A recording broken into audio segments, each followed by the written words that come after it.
আবারও প্রবল বৃষ্টি কিন্তু যে দক্ষিণবঙ্গে এবং গতকাল থেকেই শুরু হয়েছে ভারী থেকে অতি ভারী বৃষ্টিপাত দক্ষিণবঙ্গে প্রায় সমস্ত জেলায় এবং সবথেকে বেশি কিন্তু প্রভাব পড়েছে বলা চলে যে গতকাল থেকে এবং এখনও অলরেডি প্রভাব চলছে সমস্ত জেলাতে। তো দক্ষিণবঙ্গের প্রভাব পড়েইছে প্রবল বৃষ্টিপাতে এবং পাশাপাশি সবথেকে বেশি প্রভাব পড়েছে কিন্তু বলা চলে যে পশ্চিমের জেলা এবং যে কলকাতাতেও কিন্তু ব্যাপক কিন্তু প্রভাব পড়েছে এই নিম্নচাপের প্রভাবে। গতকাল থেকে শুরু হয়েছে ভারী থেকে অতি ভারী বৃষ্টিপাত। আজ 25 তারিখ এবং আমি এখন রাতের দিকে ভিডিও শ্যুট করছি এবং 30শে জুলাই অবধি, অর্থাৎ আজ হলো 25শে জুলাই, 30শে জুলাই অবধি আমাদের কাছে এখন আপডেট আছে।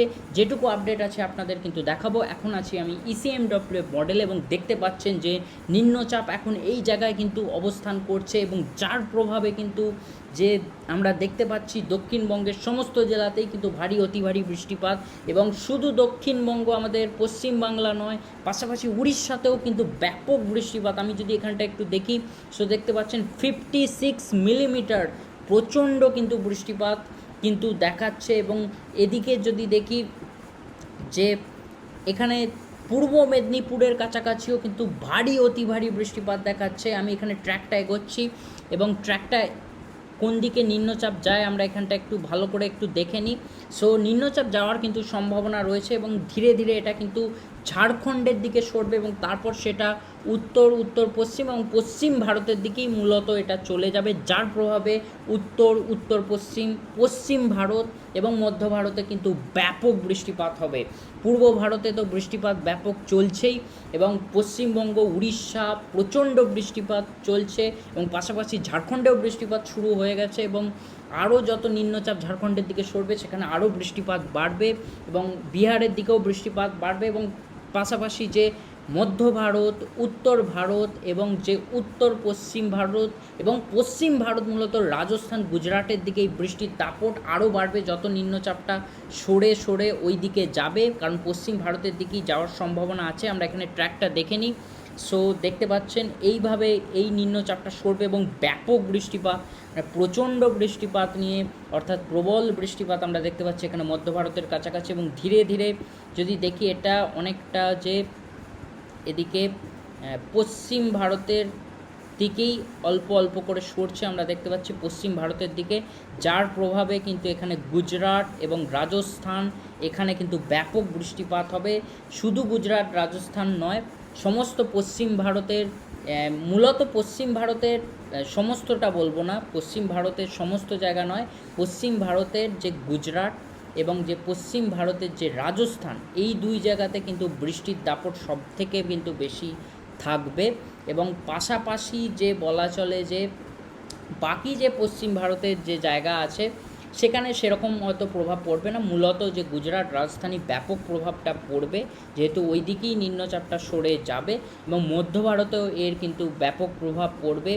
এবং পাশাপাশি যে বলা ছিল উত্তর ভারত এবং পূর্ব ভারত এবং উত্তর পশ্চিম ভারত এখানে কিন্তু প্রভাবটা আরও বেশি থাকবে, এখানেই মূলত বেশি প্রভাব থাকবে এবং মধ্য ভারতেও অনেকটা প্রভাব থাকবে। তবে পশ্চিম ভারতে কিন্তু সমস্ত জায়গায় প্রভাব পড়বে না, পশ্চিম ভারতে মূলত যে গুজরাট এবং যে বলা চলে যে রাজস্থানের দিকে এখানে কিন্তু যে বৃষ্টিপাতের যে প্রবল যে বৃষ্টিপাতের যে প্রভাব সেটা প্রচণ্ড হারে থাকবে। ধীরে ধীরে বলা চলে যে দক্ষিণবঙ্গে আপাতত যে বলা চলে 25 থেকে 28 তারিখ অবধি এই নিম্নচাপের প্রভাবে বৃষ্টিপাত চলবে এবং তারপর আবার একটা নিম্নচাপের ভ্রুকুটি কিন্তু তৈরি হবে, আমরা এখানটা দেখে নিই।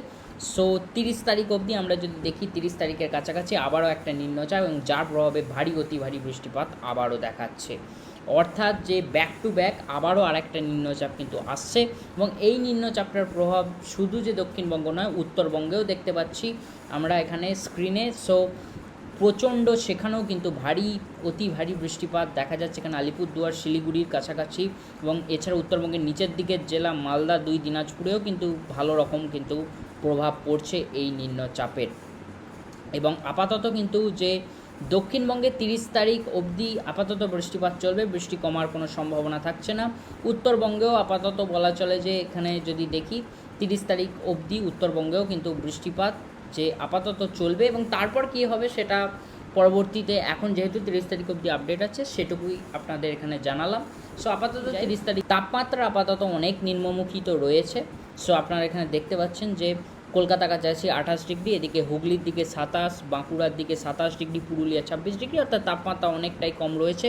এবং আগামী কয়েকদিন যদি দুপুরের দিকেও দেখি তো এখানে তাপমাত্রা 31, 32, 30 ডিগ্রির আশেপাশে থাকবে, অর্থাৎ খুব বেশি যে তাপমাত্রা যে প্রচণ্ড গরম, মানে গরম যে আর্দ্রতাজনিত যে অস্বস্তি, অর্থাৎ যে ঘাম এবং যে গরম কিছুটা প্রভাব, সেটা আর্দ্রতাজনিত যে অস্বস্তি সেটা কিন্তু থাকবে।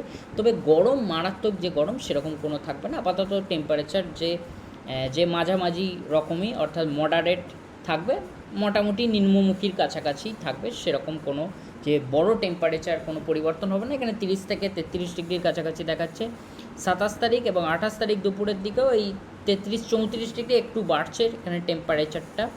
যেহেতু 28-29 একটু হয়তো বৃষ্টির যে দাপট কমবে, বৃষ্টিপাত হবে চান্সেস আছে, এবং বৃষ্টিপাত অবভিয়াসলি কিন্তু নির্ভর করবে যেখানে মেঘ কেমন কোথা দিয়ে মেঘ যাচ্ছে তার উপর, অর্থাৎ মেঘ কোথায় কেমন কি তৈরি হচ্ছে তার উপর নির্ভর করবে। তবে তাপমাত্রা সেরকম কোনো বড় হেরফের হবে না। 28-29 হয়তো একটু বৃষ্টিটা কমতে পারে, যেহেতু একটা নিম্নচাপ সরে যাচ্ছে, আবারও একটা যেহেতু নিম্নচাপ আসবে, আবারও তাপমাত্রা কমবে এবং আবারও বৃষ্টিপাত যে সম্ভাবনা একটা তৈরি হবে। এবং আপাতত টেম্পারেচার 30 থেকে 34 ডিগ্রির কাছাকাছি, অর্থাৎ মডারেট টেম্পারেচার কিন্তু থাকবে, প্রায় কাছাকাছি অল্প নিম্নমুখী বলা চলে, মাঝামাঝি একটা টেম্পারেচার থাকবে। তবে আর্দ্রতাজনিত অস্বস্তি এবং যে ঘাম সেইটা কিন্তু হবে, যেহেতু আর্দ্রতা বাতাসে অনেকটাই কিন্তু বেশি রয়েছে, যার প্রভাবে হবে। তবে বৃষ্টির ফলে কিছুটা হলেও যে স্বস্তি কিন্তু থাকবে। এবং এই ছিল ফ্রেন্ডস, এখানে আপনাদের দেখিয়ে দিলাম টেম্পারেচার মোডে। এবার আমি কিন্তু চলে যাব একেবারে যে বলা চলে যে এই মুহূর্তে স্যাটেলাইটের যে চিত্র সেটা কি উঠে আসছে আমরা এখানে একটু দেখে নিই। সো এখানে লোড হচ্ছে এখনও। সো এখানে স্যাটেলাইট মোডে আমি কিন্তু চলে এসেছি। সো আপনারা এখানে দেখতে পাচ্ছেন যে স্যাটেলাইট মোডে আপনাদের এখানে দেখাচ্ছি। সো অলরেডি কিন্তু মেঘ রয়েছে এবং ভালো রকম কিন্তু মেঘ রয়েছে। আমি যদি একটু জুম আউট করে এখানে দেখাই, সো দেখতে পাচ্ছেন যে ভালো রকম মেঘ এবং নিম্নচাপ দেখতে পাচ্ছেন, ভালো রকম যে নিম্নচাপের যে বিস্তৃতি রয়েছে, অনেকটা জায়গা জুড়ে অবস্থান করছে নিম্নচাপটা। এবং মেঘ দেখতে পাচ্ছেন এখানেও কিন্তু চলে গেছে, এখানে উত্তরপ্রদেশের কাছাকাছিও কিন্তু মেঘ কিন্তু চলে গেছে, অর্থাৎ ভালো রকম যে বলা চলে যে নিম্নচাপের প্রভাব। আমি একটু ট্র্যাকটা এখানে লোড করছি। সো ট্র্যাকটা লোড হলে আমরা জিনিসটা একটু ক্লিয়ারলি, সো দেখতে পাচ্ছেন মেঘ উঠছে, আবারও বৃষ্টিপাত হবে। এবং দেখতে পাচ্ছেন ব্যাপক, এদিকে কিন্তু ব্যাপক বৃষ্টিপাত এখানে উত্তরপ্রদেশের কাছাকাছি, এদিকে উড়িষ্যা, এদিকে পশ্চিমবাংলার কাছাকাছি।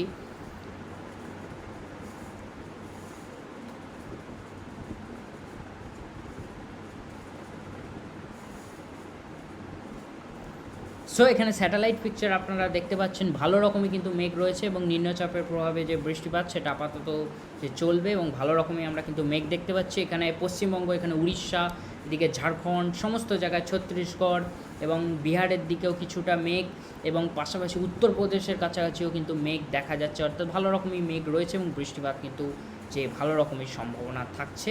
এবং সো ফ্রেন্ডস, এই ছিল আপডেট, যেটুকু আপডেট ছিল আপনাদের জানালাম। আশা করছি ভিডিওটা আপনাদের পছন্দ হবে। ভিডিওটা পছন্দ হলে লাইক করতে ভুলবেন না, চ্যানেলটিকে সাবস্ক্রাইব করে রাখতে ভুলবেন না এরকম লেটেস্ট ওয়েদার আপডেট পাওয়ার জন্য। ধন্যবাদ।